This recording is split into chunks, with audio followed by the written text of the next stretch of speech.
Hello সবাইকে, আজকের আমার চ্যানেলে আরও একটি নতুন ভিডিওতে সবাইকে ওয়েলকাম। আমি আজকে খুবই একটি সাধারণ রেসিপি তোমাদের সাথে শেয়ার করব।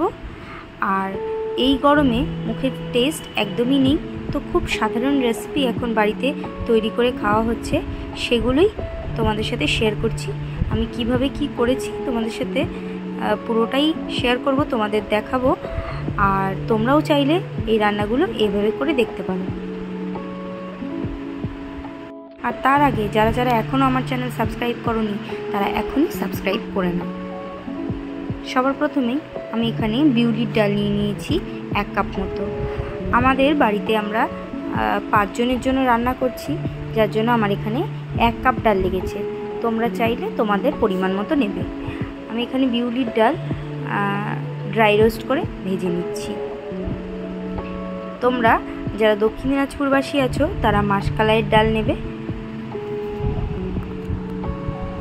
ডালটাকে আমি প্রেসার কুকারে একেবারে ঢেলে নিচ্ছি। ঢেলে নিয়ে রানিং ওয়াটারে ধুয়ে নিচ্ছি।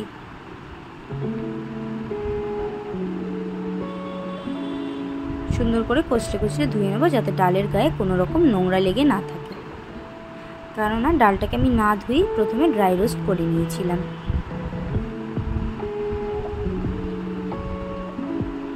ডালটা ধুয়ে জল ফেলে এটাকে আমি পরিমাণ মতো জল দিয়ে একটু নুন দিয়ে সেদ্ধ করতে বসিয়ে দেবো। আমি 2টো সিটি দিয়েছিলাম। তোমরা তোমাদের ইচ্ছে মতো তোমরা কতটা সেদ্ধ করবে সেই হিসেবে সিটি দিয়ে নেবে।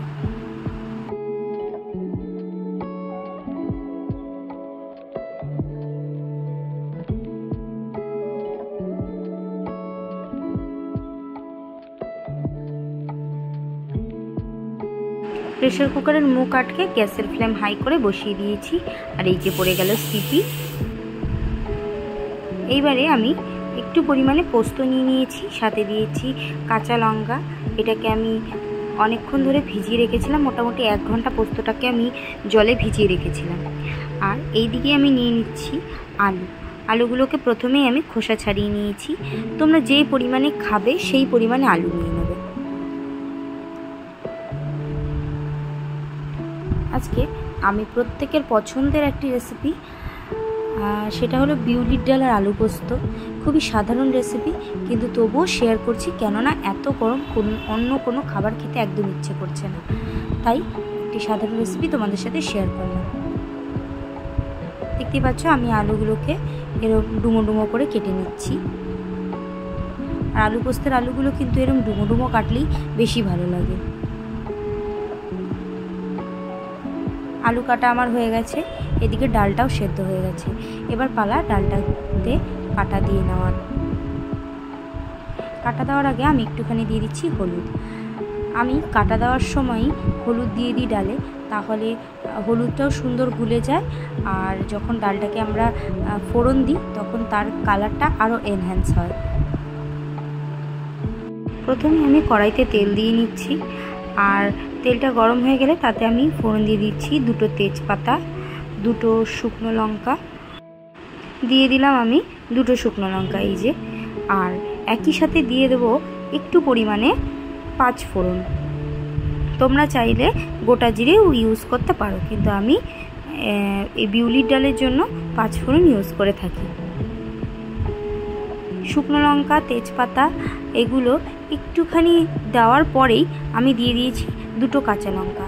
আর এই শুকনো লঙ্কা 5 ফোড়ন সবগুলো কিন্তু পুরো লাল হয়ে যাওয়া পর্যন্ত তোমাদের ওয়েট করতে হবে। দেখতে পাচ্ছ ফোড়ন হয়ে গেছে। এবার আমি এতে সম্পূর্ণ ডালটা ঢেলে দিচ্ছি। এবার এটাকে গ্যাসের ফ্লেম হাই করে এটাকে ফুটতে দেবো। ফুটলেই কিন্তু তৈরি হয়ে গেল বিউলির ডাল। আর একটুখানি জিরে গুঁড়োকে আমি ড্রাই রোস্ট করে নিয়েছি, তার একটা আলাদা স্মেল থাকে, সেইটাকে ডালে দিলে ডালে অনেকটা বেশি টেস্ট হয়।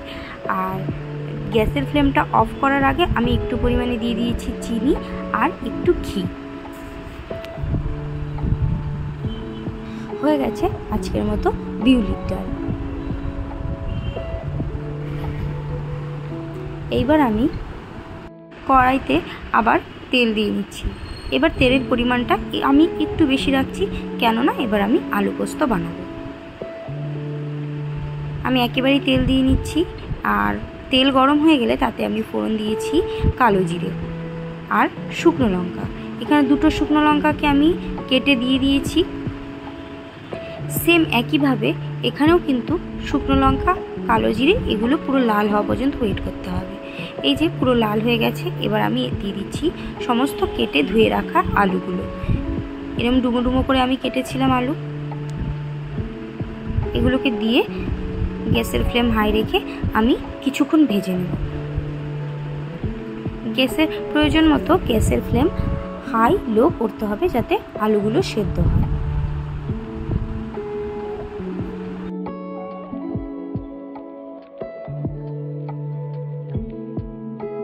এইবার আমি এতে দিয়ে দিচ্ছি পরিমাণ মতো নুন।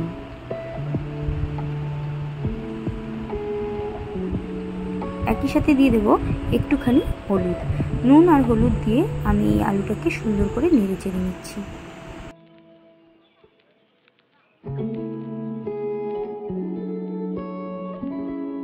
দেখতে পাচ্ছ হলুদটা কি সুন্দর পুরো মিশে গেছে। আর আমি এখানে একটা আলু কেটে দেখলাম আলুটা প্রায় সেদ্ধই হয়ে এসছে। এই সময় এতে আমি যেই পেস্টটা করে নিয়েছিলাম পোস্ত বাটা, আর সেইটাকেই আমি এতে ঢেলে দিচ্ছি। আর নুন হলুদ যেহেতু দেওয়াই আছে, নতুন করে আর কিছুই দিতে হবে না। এইবার পালা এই পোস্তটাকে পুরো কষিয়ে নেওয়া। পোস্তটাকে দেওয়ার পর এমন করে ভাজবে যাতে তেল ছাড়ে। গ্যাসের ফ্লেম হাই রেখেছিলাম, রীতিমতো পোস্ত কিন্তু পুরো কষে গেছে। আর দেখতে পাচ্ছ তো এরকম করে ধীরে ধীরে করে এর থেকে তেল ছাড়ছে। আর আরও এক দুটো আলু আমি কেটে দেখলাম আর একটু হওয়া বাকি আছে, যার জন্য ঢাকনা চাপা দিয়ে গ্যাসের ফ্লেম লো করে রেখে দিয়েছিলাম। এইবার দেখে কিন্তু মনে হচ্ছে রান্নাটা প্রায় হয়ে এসছে। তোমাদের দেখে কি মনে হচ্ছে? রান্নাটা হয়ে গেছে, তাই তো? আমারও কিন্তু তাই মনে হচ্ছে। আর আমার এই সাধারণ রেসিপিটা তোমাদের কেমন লাগলো, আর তোমরা যদি এরকম আরও সাধারণ রেসিপি দেখতে চাও তাহলে আমাকে কিন্তু কমেন্টে জানাতে একদম ভুলবে না। রান্না হয়ে গেছে, এইবার পালা খাবার। নিয়ে নিয়েছি ভাত,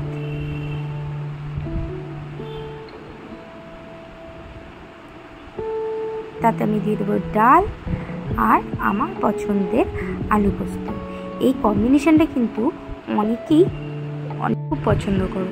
আমার মতো কারা কারা এই সাধারণ রেসিপিটা পছন্দ করো কমেন্টে কিন্তু অবশ্যই জানাবে।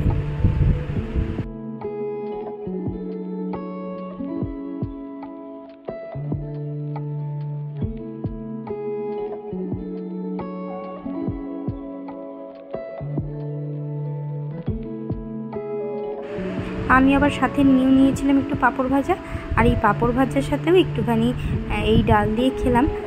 সবাই ভালো থাকবে, টাটা।